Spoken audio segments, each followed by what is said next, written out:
सिंधुदुर्गवासियांनी 1994 पासून पाहिलेलं बहुप्रतीक्षित ताज हॉटेलचं स्वप्न आता प्रत्यक्षात येण्याच्या दिशेनं महत्त्वाचं पाऊल पडलंय। शिरोडा वेळागर इथं ताज हॉटेल उभारण्यासाठी त्रिपक्षीय करारावर स्वाक्षऱ्या करण्यात आल्या। Indian hotels companies limited, Maharashtra पर्यटन विकास महामंडळ आणि स्थानिक जमीनदारांच्या प्रतिनिधींमध्ये हा करार झालेला आहे। या प्रकल्पामुळे सिंधुदुर्गातील पर्यटनाला चालना मिळण्यासोबतच स्थानिक रोजगार आणि आर्थिक विकासाला हातभार लागण्याची अपेक्षा आहे। बहुप्रतीक्षित प्रकल्पाला गती मिळण्यासाठी पालकमंत्री नितेश राणे यांनी प्रयत्न केल्याचं सांगण्यात येत आहे। या करारामुळे सिंधुदुर्गला प्रमुख पर्यटन स्थळ म्हणून विकसित करण्याच्या दिशेनं महत्त्वाचा टप्पा गाठला गेलाय। म्हणून सिंधुदुर्गचं नाव पुढे आलं। उद्दिष्ट एवढंच होता की जिल्ह्यामध्ये पर्यटनाच्या माध्यमातून रोजगार निर्मिती व्हावी, तरुण तरुणीच्या दोन हाताला काम मिळावं, आपली उलाढाल वाढावी, आपले दरडोई उत्पन्न वाढावं आणि पर्यटनाच्या नकाशावर सिंधुदुर्गचं नाव जगाच्या पाठीवर घेण्यात यावं। आज 32 वर्षानंतर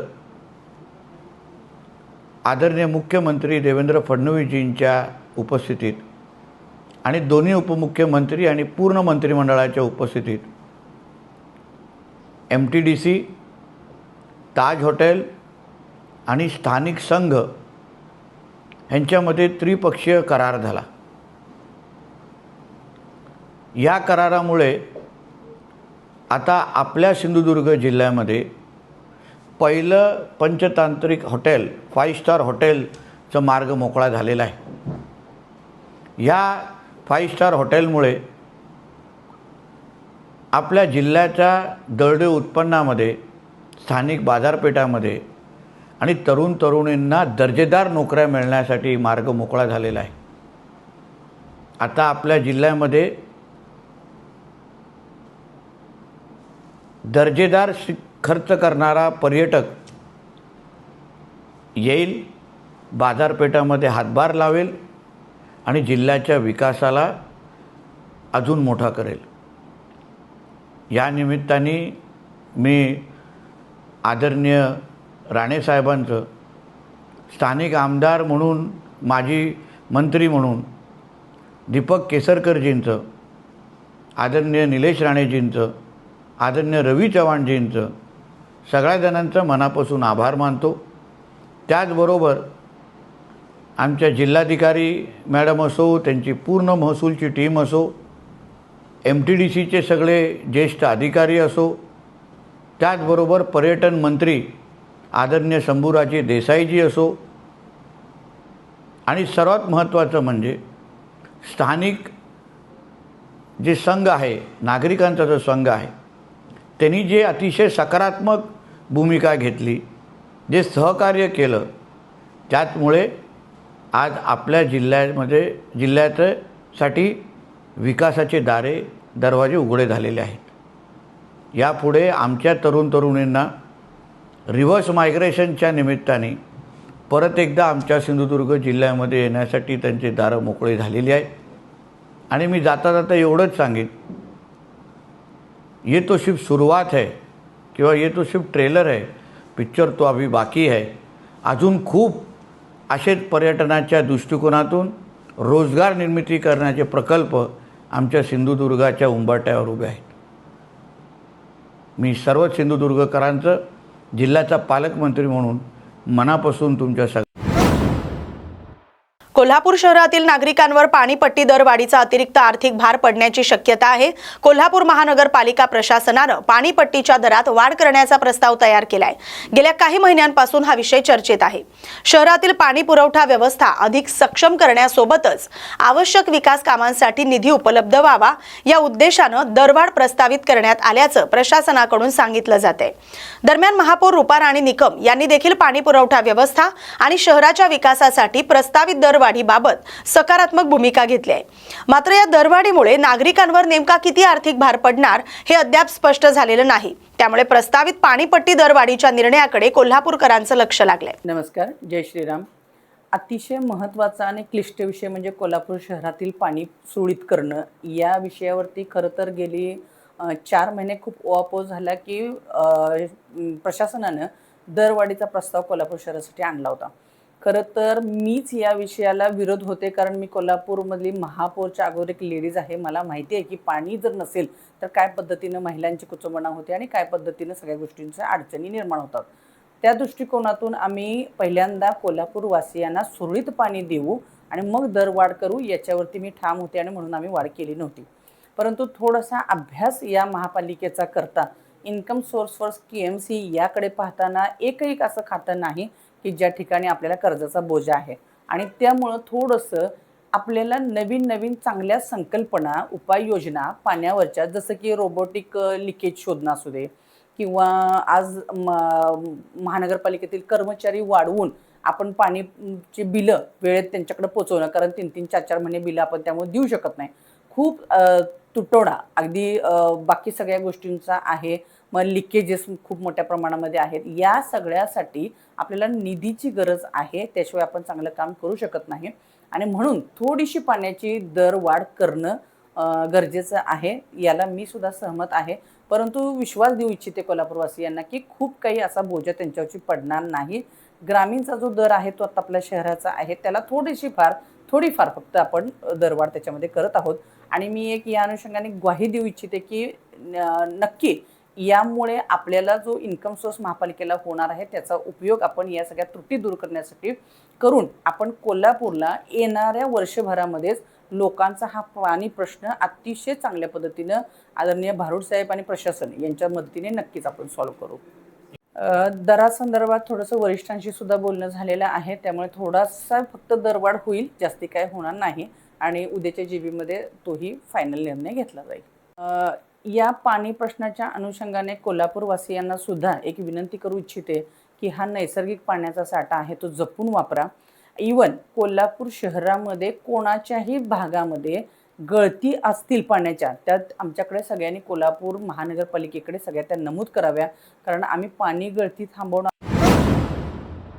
पुण्यातील म्हाळुंगे नांदे रस्त्यावरील खड्डे आणि खराब रस्त्यांमुळे 10 वर्षाच्या रिषभ पाटोळे या मुलाचा ट्रकच्या चाकाखाली येऊन मृत्यू झालाय. या घटनेनंतर परिसरातील नागरिकांमध्ये संताप व्यक्त होतोय. रस्त्याच्या दुरवस्थेचा मुद्दा पुन्हा एकदा ऐरणीवर आलाय. भोर वेल्हा मुळशीचे आमदार शंकर मांडेकर यांनी रस्त्याच्या परिस्थितीबाबत प्रतिक्रिया दिली. अपघात झालेल्या रस्त्यावर सध्या दुहेरी वाहतूक सुरू आहे. लगतच्या रस्त्याचं भूसंपादन पूर्ण न झाल्यानं काम रखडल्याचं त्यांनी सांगितलंय. या रस्त्याच्या डागडुजीसाठी यापूर्वी जवळपास 3 कोटी रुपये खर्च केल्याचा दावा देखील त्यांनी केलाय. हा रस्ता पूर्वी PMRDA कडे होता आणि आता पिंपरी चिंचवड महापालिकेकडे हस्तांतरित झाल्यानं निधीची जबाबदारी कोणाची हा प्रश्न असल्याचं त्यांनी स्पष्ट केलंय. रस्त्याच्या प्रश्नावर विधानसभेत यापूर्वी आवाज उठवलाय. आता उपमुख्यमंत्री सुनेत्रा पवार यांची भेट घेऊन रस्ता लवकर मार्गी लावण्यासाठी प्रयत्न करणार असल्याचं मांडेकर यांनी सांगितलंय. पाहिलं लगेच मी टाईप करून पाठवलं, म्हणजे मी त्यांना म्हणलं फोनवर बोलू का, त्या मला म्हणलं भाऊ बोला, तर मी बोललो आणि ही घटना मी माहिती घेतली. त्यात डंपर चालला होता, एक लहान मुलगा जात असताना त्याची गाडी स्लिप झाली, तो त्या गाडी डंपर खाली येऊन त्याचा या ठिकाणी दुर्दैवाचा अंत झाला. आणि अतिशय वेदनादायक गोष्ट आहे. त्या अशा गोष्ट घडू नये म्हणून खऱ्या अर्थानं या ठिकाणी काही सुधारणा होणं गरजेचं आहे. परंतु एक सांगू इच्छितो, लोकांचं जर म्हणणं असेल की बाबा या ठिकाणी लोकप्रतिनिधी काम करत नाही, हे थोडं माझं वैयक्तिक म्हणणं चुकीचं आहे. कारण की हा रस्त्याचा प्रॉब्लेम असा आहे, हा रस्ता पूर्वी PWDचा होता, त्यावेळेस आपण याचं दुरुस्ती करत होतो.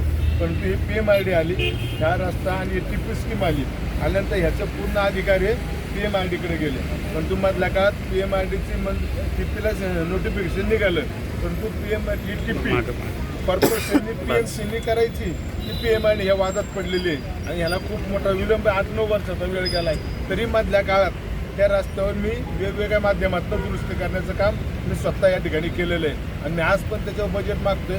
परंतु या वादात पडल्यामुळं बजेट पुन्हा टाकायचं हा मोठा प्रश्न उपलब्ध झालेला आहे. परंतु BOT तर PPP मॉडेलमध्ये मी या ठिकाणी एक माणूस पण तयार केला होता, परंतु स्वर्गीय अजितदादा पवार या ठिकाणी नाही आहेत. त्यांनी स्वतः विजिट दिली आणि त्याला मी माझं पत्र अर्पण झालेलं आहे. अशा धर्तीवर हा रस्ता चांगला करण्याचं मी या ठिकाणी ठरवलं होतं, परंतु अजून या ठिकाणी ही क्लिअरिटी येत नसल्यामुळं मला ते काम करता येईना. तरी पण मी काल ताईंना सांगितलं, मधल्या काळात पण मी 2 वेळा खड्डे मी स्वतः या ठिकाणी बुजून घेतले, हे लोकांनी पाहिलेले. आणि आत्ता सुद्धा मी सांगितलं या गाडीत पत्रव्यवहाराने माझा सकाळी फोन झाला आहे, हे सर्व खड्डे बुजवून घ्या. आणि हे रोडला जे साईड खरं तर या ठिकाणी मोठे मोठे टाउनशिप होतात, याची जाणीव मला पण आहे. यांचे म्हणजे हिरवी वाहने येतात, मुरुम माती डबर या ठिकाणी वाहतूक होते. त्यामुळं पाऊस पडतोय ते सर्व टायरला चिखल लागून ते रोडला येतोय आणि पाऊस पडल्यानंतर त्याचंही पाणी होतं चिखलात, सर्वच लोकांना त्रास होतोय. RTOच्या माध्यमातून त्या ठिकाणी मी सूचना केल्या होत्या त्यामध्ये की म्हाळुंगे या ठिकाणी स्टेडियमच्या तिथं ट्रॅफिक होतं, तर ज्यावेळेस मुलांची शाळा सुटतील. सांगलीच्या कामेरीमध्ये प्रस्तावित शक्तीपीठ महामार्गाला ग्रामस्थांनी तीव्र विरोध दर्शवलाय. या महामार्गाच्या प्रस्तावित जंक्शनमुळे प्रसिद्ध महालक्ष्मी मंदिरासह शेतजमिनी बाधित होण्याची शक्यता असल्याचा दावा ग्रामस्थांनी केलाय. कामेरीतील महालक्ष्मी मंदिर हे पंचक्रोशीतील भाविकांचं श्रद्धास्थान आहे. दरवर्षी इथं मोठी जत्राही भरते, त्यामुळे मंदिर बाधित होण्याच्या शक्यतेनं ग्रामस्थ आणि भाविकांमध्ये नाराजी आहे. यापूर्वी पुणे बंगळुरू महामार्गाच्या रुंदीकरणासाठी परिसरातील शेतकऱ्यांच्या जमिनी संपादित करण्यात आल्या. आता शक्तीपीठ महामार्गामुळे पुन्हा मोठ्या प्रमाणात जमीन बाधित होण्याची शक्यता असल्याचं सरपंच रणजित पाटील यांनी सांगितलंय. मंदिर आणि शेतजमीन वाचवण्यासाठी ग्रामस्थांनी एकत्र येण्याचा निर्धार केलाय. शासनानं निर्णय मागे घ्यावा या मागणीसाठी 21 ऑगस्टला सांगली जिल्हाधिकारी कार्यालयावर मोर्चा काढण्याचा इशारा देण्यात आलाय. आज या ठिकाणी कामेरी गावामध्ये महालक्ष्मी मंदिराची फार मोठी जत्रा या ठिकाणी उत्साहात होते. याचे भाविक कामेरी आणि पंचक्रोशीतून मोठ्या संख्येने भाविक या ठिकाणी येत असतात. इथे राष्ट्रीय महामार्ग 4 पुणे बेंगलोर हायवे या ठिकाणी आहे. हा राष्ट्रीय महामार्ग जो आहे हा राष्ट्रीय महामार्ग 2 वेळ रुंदीकरणामध्ये इथल्या शेतकऱ्यांची आणि इथली सगळ्यांची जमीन शासनानं 2 वेळा घेतलेली आहे. आणि आता जो महाराष्ट्र शासनानं शक्तीपीठ नावाचा महामार्गाचा जो घाट घातलेला आहे तो शक्तीपीठ महामार्ग या हायवेला क्रॉस करतोय. पूर्वेच्या बाजूनं तो हायवे शक्तीपीठ येतोय आणि दुर्दैवानं आमचं श्रद्धास्थान या ठिकाणी आहे. हे लक्ष्मी मंदिर या शक्तीपीठ महामार्गामध्ये उद्ध्वस्त होणार आहे.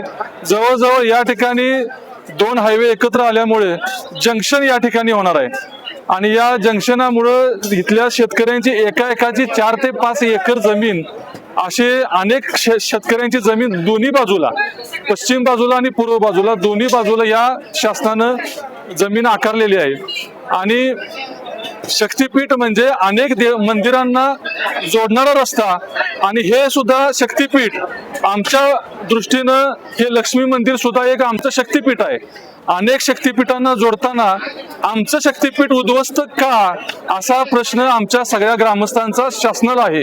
म्हणून या शक्तीपीठ महामार्गाचा हट्ट महाराष्ट्र शासनानं सोडावा म्हणून आम्ही 21 तारखेला शुक्रवारी उद्या भव्य असा मोर्चा जिल्हाधिकारी ऑफिसवरती आम्ही काढतोय आणि या ठिकाणी इथले सगळे भाविक येणारच आहेत आणि तुम्ही सुद्धा मोठ्या संख्येने या ठिकाणी सांगली 21 तारखेला यावं अशी मी आपल्याला विनंती करतो.